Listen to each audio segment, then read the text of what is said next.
Good morning, everybody. Happy Monday. Welcome to our talk today. We're talking about your relationship and getting out of the roommate phase. You know, it's hard not to kind of just get your life moving along in kind of a mundane way. You've been married a long time or together for a long time, and things get routine and things get automatic. And when that happens, we forget about the connection that we need between each other. We have a bunch of kids. Our focus goes to the kids. We have work, we have jobs, we have all these different things. And what we forget about is the need to keep our relationship strong. So that's what we're going to talk about today. And what's important about keeping your relationship strong is that your relationship is the example of relationships for your children. So whatever's going on with you, if it's that you have a lot of arguments, you call names, you label each other, you do all kinds of aggressive behavior, screaming, yelling, that's the norm for your children. And they will go into their relationships of siblings, friends, cousins, future love relationships in the same way because that's what they know. So if you are having a very aggressive relationship with your partner, you need to rethink it and get on the same page with each other and start connecting. Because if you don't start improving your relationship, number one, it's going to affect the time you guys stay together. Number two, it's showing your children that relationships are always aggressive, vital, and not long-lasting committed things, because eventually that kind of relationship ends. So I've got 4 things I want you to consider in your relationship, consider doing now, because these 4 things alone will change the dynamic of the two of you. Okay. And honestly, all these 4 things relate to your children too. So if you're doing them for your loved one, you can do them for your kids too. Okay. Let me also mention about intimacy. Intimacy is not sex. Sex is intimate.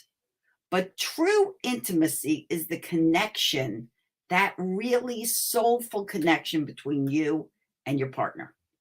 That's intimacy. When you have those conversations that only the two of you know between each other, that's intimacy. When you look into each other's eyes and you feel that trust and respect, that's intimacy. So here's what you can start doing to change the dynamic of the two of you. Okay. Number one, I want you to start appreciating each other. And once again, this goes for your children too. Appreciate what they do. I've given you guys this example before. My husband does the laundry. I do the dishes. We do it that way because I don't like to do laundry. He doesn't like to do dishes. So he takes care of that end. I take care of this. Except that every time he does the laundry and he brings up a laundry basket of laundry, I thank him for it. Do I have to thank him every time? No, I don't have to. You can say it's his job, but I do because I appreciate it. Say your partner walks in and they immediately start taking care of the kids and they tell you to go do something. Go relax. Thank you. Thank you so much. That's showing appreciation. What about when your husband or your wife or your partner walks in the door? Get up off the couch. Show them that you're excited that they walk through that door. Do it for your kids too. Don't just yell from the couch. Oh, hey, honey. Get up. Greet them. Be excited. Be excited as a dog. I always say, get up, be excited. You know, when I walk in and my grand dog sees me, he is howling. He is wagging that tail. He is so excited. He can't even move. He's so excited. Be that excited for your partner. Be that excited for your kids. Get up and greet them. Show them you're happy that they're home. When people get welcomed like that, they feel happy to come home. If they're just walking into a house full of screaming and yelling, they're like, oh, maybe I should just turn around and go back to work. Be attentive. Show them they're visible, not invisible. Often when we get into long-term relationships, we feel like, no one even notices. You're passing ships in the night.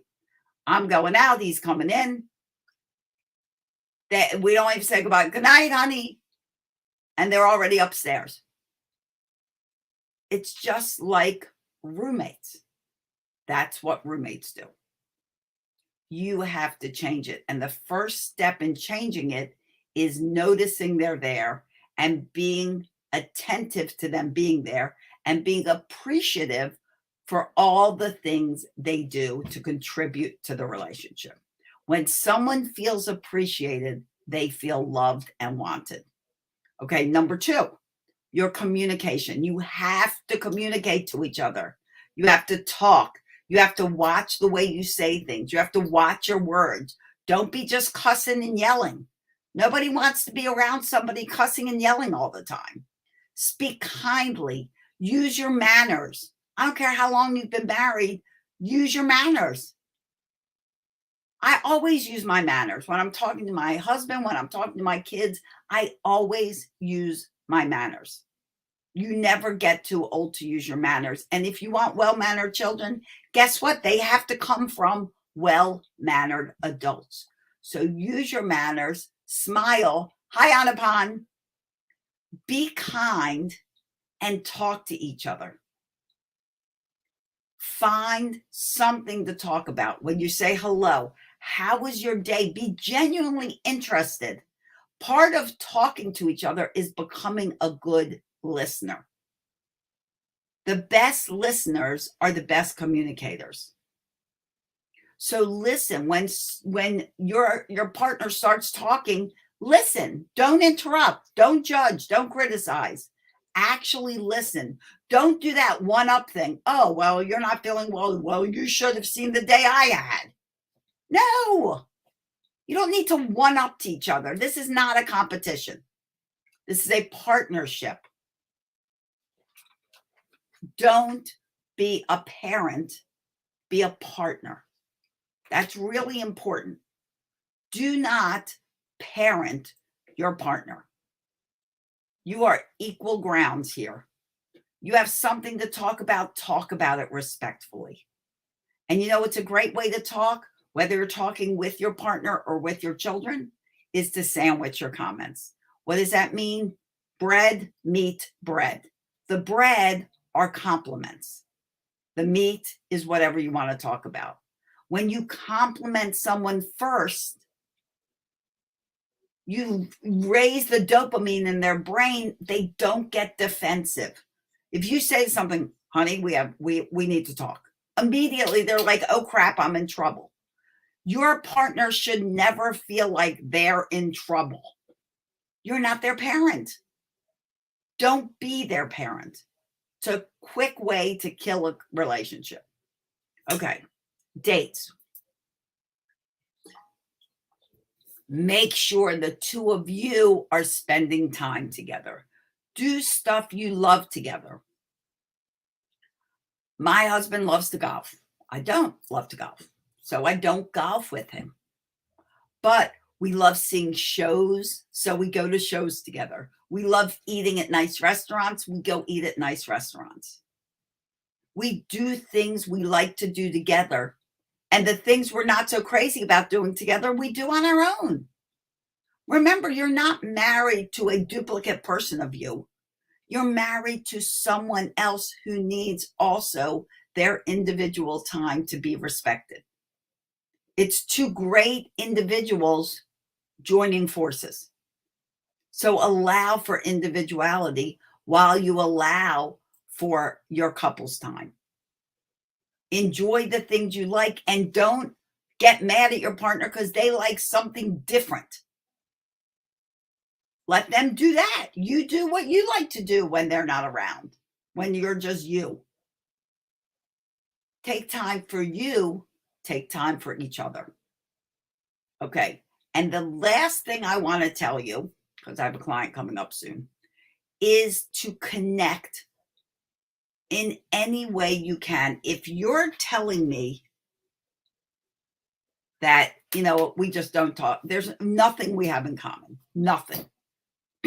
Nothing. There is nothing you have in common. You eat. So sit down and say, hey, why don't we start going over the dinner menu together? Let's discuss what we can have for dinner this week. And then we can go shopping together to buy the food for dinner. You just sat down and connected with each other over something you have in common. You can take the kids to the park, go outside, be together, sit on the bench if you want, if you're not playing with your children at the time, and sit with your partner and talk about your kids doing funny stuff. That will lead into more conversation. You're watching a show together, talk about the show. It will lead into more conversation. And in reality, you don't want every conversation to be about your struggles. No one's going to want to talk about struggles 100% of the time. Yes, you've got issues, you've got things to talk about, but every conversation does not need to be about that. Be interested in things your partner is interested in. Same with your children. If you've got teens and you can't connect, be interested in things they're interested in. I talk about video games with kids. Same with adults. Adults like to play video games. Well, maybe your partner likes video games and you don't. So sit down with them while they're playing and say, hey, what do you like about this game? Can you teach me how to play? Take interest in what they're interested in. Talk about it. Ask them about it. The whole world does not revolve around you. The whole world should not be about only what you're interested in. Find out what takes your partner's interest and dive into that. Maybe you can learn about it. Maybe your partner loves baseball and you're not a big sports fan. Well, maybe you can learn a little more about the baseball team your partner loves, so you can connect a little more. Do you have to sit there and watch a whole game if you're not interested? No, but maybe you sit down for one inning. Make an effort to connect. Be a partnership. Partnerships take work.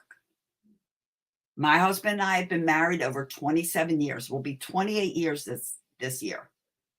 Is everything smooth? Is everything perfect? Of course not. We're two individuals with two individual perspectives on life.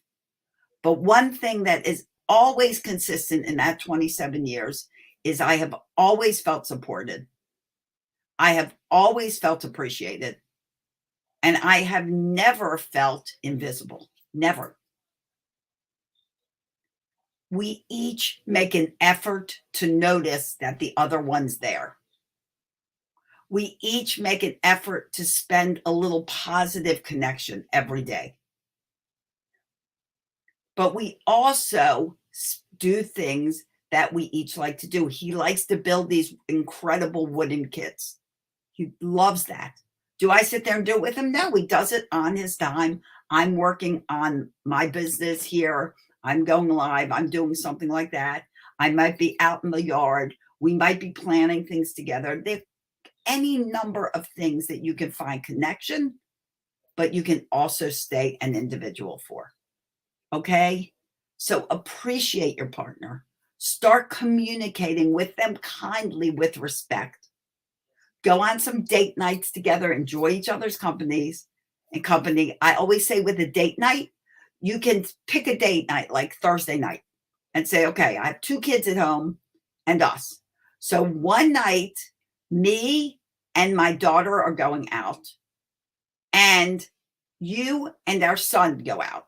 That's one Thursday. The next Thursday, I go out with our son, you go out with our daughter, and then the next Thursday, you two go out together and get a babysitter or whatever you need to watch the kids while you go out. And then continue. So every month you're getting one-on-one date nights with your kids and one-on-one date nights with each other. It's a game changer for all of you.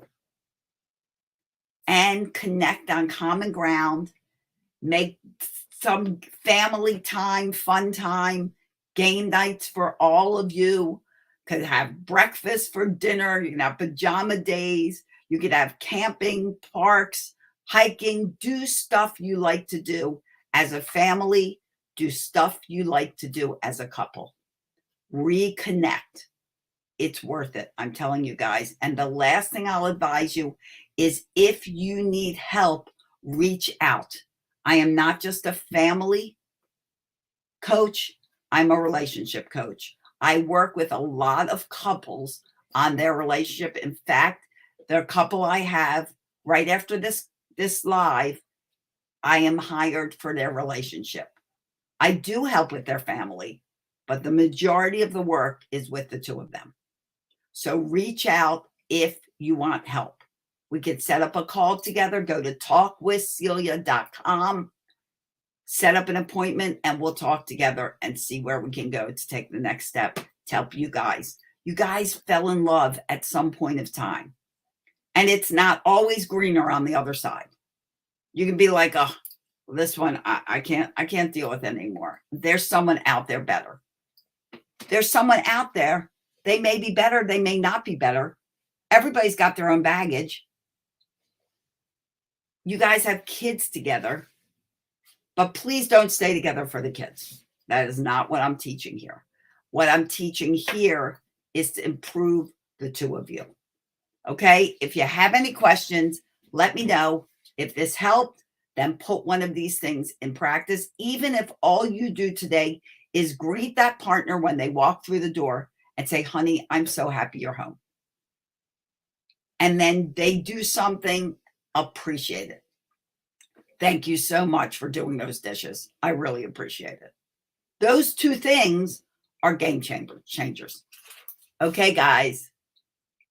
See you back here in Tranquility Tribe, Pumped Up Parenting around the web. I wish you days filled with peace, love, tons of laughter. It really is the best medicine. And I'll see you here next time. Oh, and this Thursday night is the 5th Thursday of the month. So there will be no coaching, group coaching this Thursday night. Okay. We'll be back again in a week. And if you missed the Tantrum Masterclass, look in your back office. Czar should be uploading it there very shortly. And that too should be rewatched.